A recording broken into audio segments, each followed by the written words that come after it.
لمن لم یقرأ بفاتحۃ الکتاب، اس شخص کی نماز نہیں ہوتی جو سورہ فاتحہ نہ پڑھے۔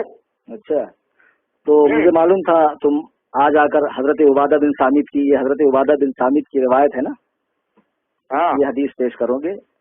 تم صرف نام کے اہل حدیث ہو بیٹا، تم کو ابھی حدیث سمجھنے کی صلاحیت تمہارے اندر بھی نہیں اور تمہارے بڑے بڑے الو مائے کرام میں بھی نہیں، علماء نہیں، الو مائے کرام، سمجھے؟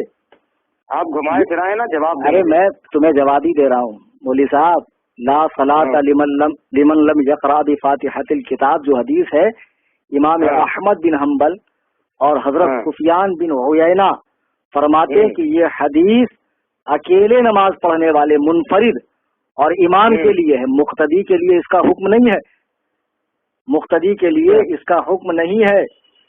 تو آپ کیسے کہہ رہے ہیں کہ معاذ اللہ جو سورہ فاتحہ نہیں پڑھتا اس کی نماز ہی نہیں ہوتی؟ کس بنا پر کہہ رہے ہیں آپ بتائیے؟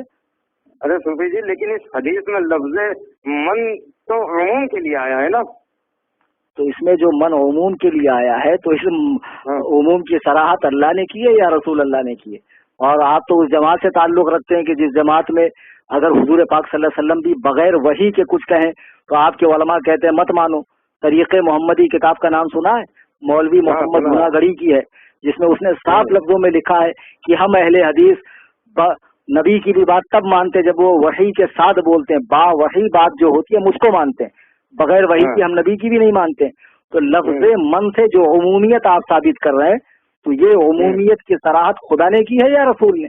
ارے کچھ تو عقل رکھ کے بات کرو یار، یہ تو تمہاری چالاکی ہے، ورنہ میں نے سفیان بن عیینہ کا حوالہ دیا، امام محمد کا حوالہ دیا، وہ کہتے ہیں کہ یہ منفرد اور امام کے لیے ہے۔ کیا ہوں کر رہے ہیں؟ ٹھیک ہے بھائی، یہی حدیث سمجھتے ہیں آپ کے پاس؟ چلو ٹھیک ہے بھائی، آپ کے پاس قول امام کے سوا کیا دلیل ہے کہ سورہ فاتحہ نہ پڑھی جائے امام کے پیچھے؟ اور تمہیں کیسے علم ہو گیا کہ قول امام کے علاوہ کوئی دلیل ہی نہیں ہے ہمارے پاس؟ یہی تو تم لوگوں کی حماقت ہے، یہی سنا سنا کے لوگوں کو گمراہ کرتے ہو۔ ارے قول امام کی اور حدیث کی بات کیا کرو؟ میں آپ کو قرآن سے حوالہ دوں، قرآن پڑھا نہیں ہے؟ سورہ اعراف آیت نمبر 204 رکوع نمبر 14 9واں پارہ اٹھا کر دیکھ لو، وَإِذَا قُرِئَ الْقُرْآنُ فَاسْتَمِعُوا لَهُ وَأَنصِتُوا لَعَلَّكُمْ تُرْحَمُونَ۔ جب قرآن پڑھا جائے تو خاموش کان لگا کر سنو تاکہ تم پر رحم کیا جائے۔ قرآن میں پڑھا نہیں ہے آپ نے کہ قرآن پڑھتے وقت خاموش کھڑے رہو؟ تو اب اگر ایسی حدیث ہے جس میں لکھا ہے کہ امام کے پیچھے سورہ فاتحہ پڑھو تو وہ اس آیت کے مخالف ہے۔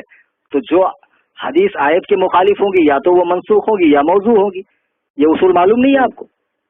معلوم ہے۔ ہاں تو واہ بیٹا اندھے مقلد، تم تو خارجیوں سے بھی بدتر نکلے یار۔ ماشاء اللہ۔ یہ سورہ اعراف کی یہ آیت جو ہے یہ مکہ میں نازل ہوئی، اور اس کا موقع نزول یہ ہے کہ جب نبی قرآن پڑھتے تھے تو کفار شور مچاتے تھے، تو کفار کو چپ کرانے کے لیے یہ آیت اتری، اور تم اسے نماز میں قرآن پڑھنے کا فٹ کیے جا رہے ہو۔ مولوی صاحب پتہ ہے آپ لوگوں کی؟ او مولوی صاحب، ہاں بولیں۔ یہاں بحث اس کے شان نزول سے نہیں ہے، اس کے اطلاق اور حکم سے ہے کہ اس کا اطلاق اور حکم کہاں ہو رہا ہے۔ آپ کو معلوم ہوگا کہ صحابہ پہلے حالت نماز میں بات کرتے تھے، پھر آیت کریمہ اتری وقوموا للہ قانتین، اپنے رب کے حضور خاموش کھڑے رہو۔ پھر صحابہ نے باہم مشورہ کیا کہ اب خاموش کھڑے رہنے سے تو بہتر یہ ہے کہ ہم لوگ قرآن ہی پڑھیں، چنانچہ قرآن پڑھنے کا رواج شروع ہوا۔ تو پھر یہ آیت کریمہ اتری وَإِذَا قُرِئَ الْقُرْآنُ فَاسْتَمِعُوا لَهُ وَأَنصِتُوا لَعَلَّكُمْ تُرْحَمُونَ۔ اپنے رب کے حضور خاموش کھڑے رہو، جب قرآن پڑھا جائے کان لگا کر سنو تاکہ تم پر رحم کیا جائے۔ اب تم کہتے ہو کہ یہ آیت کفار مکہ کے لیے اتری، یہی کہا نا جی آپ نے؟ ہاں میں نے یہی کہا۔ یہی تم لوگ یار قرآن حدیث سمجھتے ہو۔ لعلکم ترحمون سے کیا سمجھا آپ نے؟ تاکہ تم پر رحم کیا جائے۔ اب ایک بات بتاؤ کہ نبی پاک صلی اللہ علیہ وسلم خانہ کعبہ میں قرآن پڑھ رہے ہیں اور کفار شور مچا رہے ہیں، اگر کفار شور نہ مچاتے تو کیا ان پر رحمت ہوتی ہے اللہ کی؟ اللہ کی رحمت کافر پر ہوتی ہے؟ قرآن پڑھا نہیں؟ وَنُنَزِّلُ مِنَ الْقُرْآنِ مَا هُوَ شِفَاءٌ وَرَحْمَةٌ لِّلْمُؤْمِنِينَ۔ ہم نے اس قرآن کو نازل کیا ہے جو شفا ہے اور رحمت ہے مومنوں کے لیے۔ وَلَا يَزِيدُ الظَّالِمِينَ إِلَّا خَسَارًا۔ اور یہاں ظالم سے جو مراد ہے ظالمین سے وہ کفار ہیں، اور کافروں کا اس میں خسارہ نقصان بڑھتا ہے۔ تو اب مجھے ایک بات بتاؤ، آپ کافر کو سلام کرتے ہیں؟ نہیں بالکل نہیں کرتے ہیں بھائی۔ منع کیا گیا تو کافر کے لیے رحمت تھوڑی ہے، مومن کے لیے بھائی۔ تو لو تم نے خود ہی جواب دے دیا، کافر کے لیے جب رحمت نہیں ہے تو اس آیت میں یہی تو لکھا ہے کہ جو خاموش قرآن سنے اس کے لیے رحمت ہے۔ تو جب مسلمان خاموش قرآن سنے گا اس کے لیے رحمت ہے، کافر خاموش بھی رہے گا تب بھی اس کے لیے رحمت نہیں۔ اب تم خود ہی کہہ رہے ہو